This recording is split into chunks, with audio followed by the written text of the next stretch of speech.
Hello and thanks for joining us. This is the Signature TV 30 Minutes. I am Obomanu Marvelous Chinedu. In the headlines, Kebbi government approves 464 million naira for empowerment of women. Governor Fitri sympathizes with Sokoto State government. Osun government imposes curfew, orders work from home for staff below grade level 12. And now the details. The Kebbi State Governor Alhaji Atiku Bagudu has approved the sum of 468.5 million naira for the execution of projects and empowerment programs under the State Ministry of Women Affairs and Social Development. The Permanent Secretary, Ministry of Women Affairs and Social Development, Aisha Maikurata, made this known while briefing newsmen in Birnin Kebbi on Thursday. Maikurata said the fund was to show government's continuous resolve to reduce poverty and uplift the standard of living of the people, especially the vulnerable in the state. She explained that the aim of the project was to empower farmers, widows, orphans, and youths, as well as vulnerable women involved in economic activities in the 11 local government areas chosen. The Defense Headquarters says military operations conducted across the country between January 14 to 20th have led to the killing and arrest of 64 bandits, kidnappers, and oil thieves. The coordinator of Defense Media Operation, Major General John Eneche, who made this known, said the soldiers also arrested 24 suspected oil thieves and immobilized 6 illegal refining sites, 11 wooden boats, 52 GP tanks, 102 metal tanks, 17 dugout pits, and 45 ovens. NH at a briefing on the update of military operations conducted between January 14 to 21 said the soldiers recovered 14 pumping machines, 2 speed boats, and 13 outboard engines from the oil thieves, 9,856.1 barrels of stolen crude oil, and 1,339,000 liters of illegally refined agro, and 500,000 liters of DPK. NHS said troops of Operation Hadera and Daji and other subsidiary operations have sustained their operations in the northwest zone of the country progressively. He said that troops of the armed forces of Nigeria and other security agencies have not relented in their efforts to disseminate the Boko Haram terrorists operating in the northeast zone of the country. The troops of Operation Lafia Adole have continued to exhibit sustained resilience in the fight against terrorism in the northeast zone of the country. This has been evident in their recent encounters with BHT and ISWAP elements across the northeast theater of operation. During the period under review, troops' encounters with the criminal elements resulted in the destruction of their structures and equipment, as well as the capture of arms and ammunition.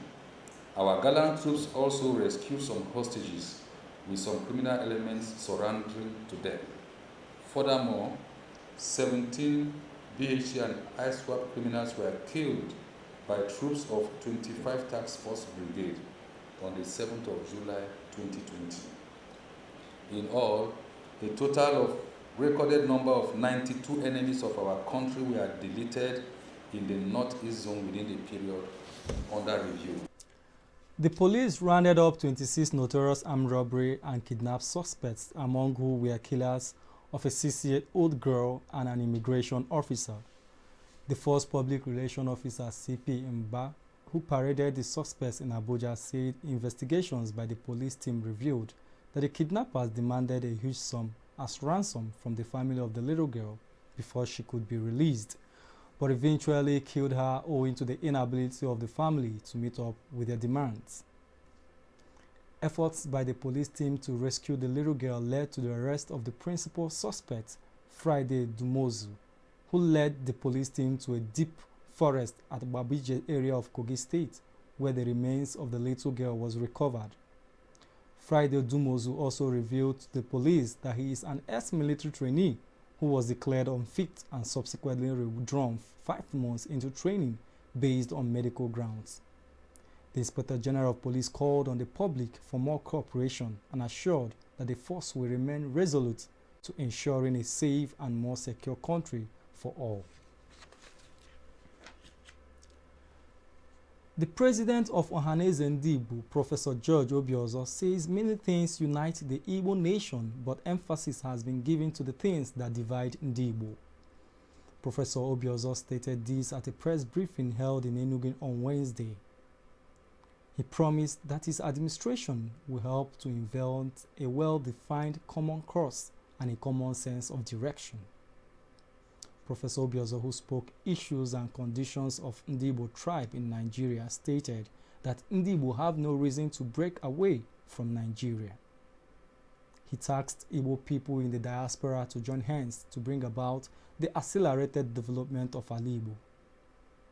The new President General of Ohanaeze Ndigbo also said Nigeria should implement restructuring, delegation of power, renegotiation, or decentralization of the country.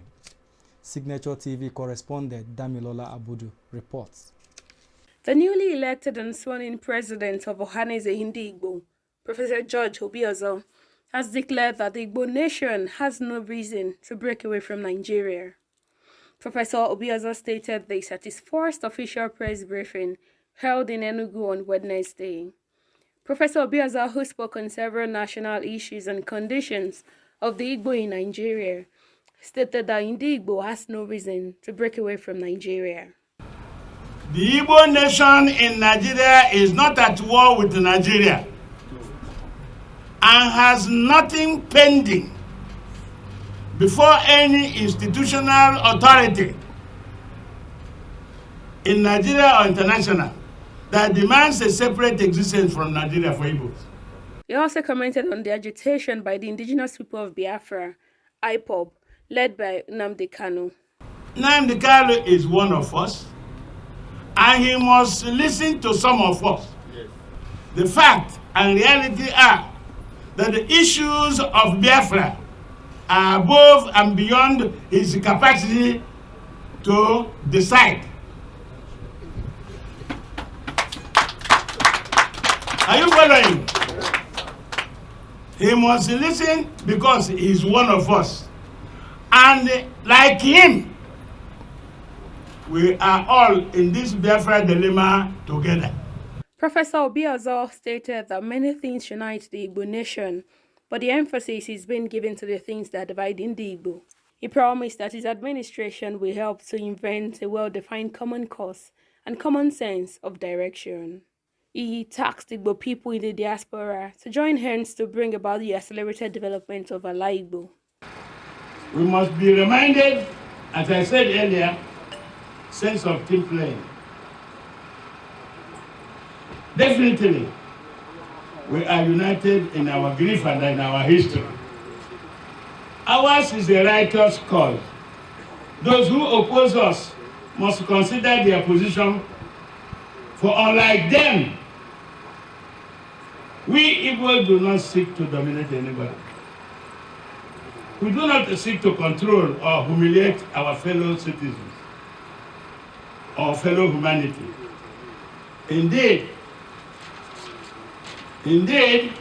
what the Igbos seek and must at all times seek is a world where justice and fairness for all will prevail. Clearly, charity to all and malice towards none. The new President General of Ohanaeze Ndigbo emphasized that to save Nigeria, the nation must implement restructuring, devolution of power, renegotiation and decentralization of the country. The staff of Plateau State University have issued a 7-day ultimatum to the state government to improve funding of the institution or face an indefinite strike. The Joint Action Committee of the Non-Academic Staff Union and Senior Staff Association of Nigerian Universities of the institution gave the ultimatum in a strike notice addressed to the Vice Chancellor. The notice of strike, which jointly signed by Rewang Pam, Chairman Non-Academic Staff Union, and Rindnap Tinam, Chairman Senior Staff Association of Nigerian Universities, said that the decision was taken at the Joint Action Committee meeting held January 2019. The unions had voiced concerns over the abject underfunding of the university, which has prevented the school from fulfilling its welfare obligations to members of staff by the government of Plateau. The Joint Action Committee listed issues to be addressed to include implementation of the new national minimum wage and payment of arrears, as well as payment of earned allowances owed NASU and Sasano members. The Federal Road Safety Corps in Oshobo State on Thursday confirmed the death of 2 persons in an accident involving a truck and a Toyota Hiace bus at Iwaraja Junction on Ipetu-Ijesa Highway. The sector commander, Kudirat Ibrahim, made the confirmation in a statement issued by the command's spokesperson, Agnes Ogunbemi, in Oshobo. Ibrahim said the accident occurred about 4 kilometers from Iwaraja Junction on Ipetu-Ijesa Highway on Wednesday at about 10 p.m. She said when the truck collided with the Toyota Hiace bus involving 6 persons, 2 persons lost their lives in the process, while 3 other persons got injured and were rushed to Wesley Hospital, Ilesha, for further treatment. The sector commander said the accident occurred due to speeding, lack of patience, and disregard for road traffic regulations by the 2 drivers. Osun government has directed civil servants below grade level 12 to work from home effective from Monday, January the 25th to minimize the spread of coronavirus in the state. The secretary to the state government, Wole Oyebamiji, on Wednesday in Oshobo, however, said that teachers' health workers and other workers on essential services, irrespective of grade, were exempted from the directive. Oyebamiji also said there would be a dusk to dawn curfew from 10 p.m. to 5 a.m. every day. The secretary to the state government also said that vigils and crusades are bound till further notice, while no religious gatherings should exceed 2 hours per time.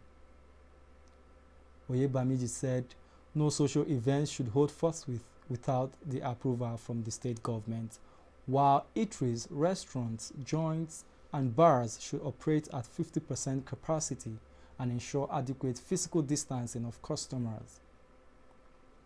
He said that any hotel, event center, mall, joint, or business that is found flouting the safety directives will be sealed and will only be reopened upon the payment of a fine of 250,000 naira. Oyebamiji said no motorcycle should carry more than 2 persons, while minibuses should not carry more than 5 persons, including the driver.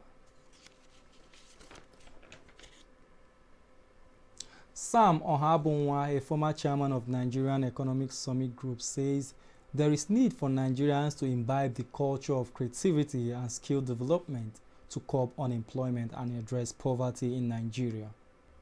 Ohabonwa said this at the inauguration and unveiling of a political platform, The New Nigeria, NNG, on Wednesday in Abuja. He described cultural creativity and skill development as the most potent instrument for poverty reduction and tackling unemployment in the nation.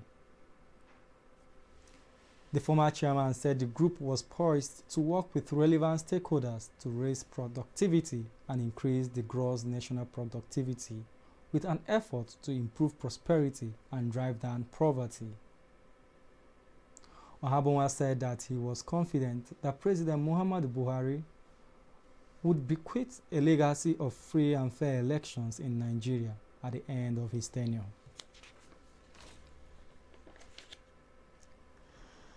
The Adamawa State Governor, Amadu Fitrin, has sympathized with the Sokoto State government and the victims of the inferno which razed the Shehu Shagari modern market in Sokoto State. Fintiri, in a statement issued on Wednesday in Yola by Hunwashe Wonosiku, the press secretary to the governor, described the fire incident as unfortunate and a great loss, urging the victims to regard it as an act of God.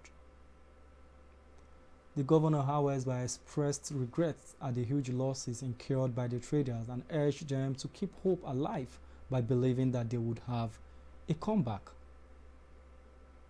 He assured the Sokoto State government, the people and victims of the inferno that Adamawa stands by them at this trying moment. On the foreign scene, there was a twin suicide bombing in an open-air Baghad market in the morning hours of Thursday, which led 20 dead and 40 wounded. The Ministry of Interior said the first suicide bomber had rushed into the market and claimed to feel sick so that people would gather around him. He then detonated his explosives. As people gathered around the victims, a second attacker also detonated another bomb.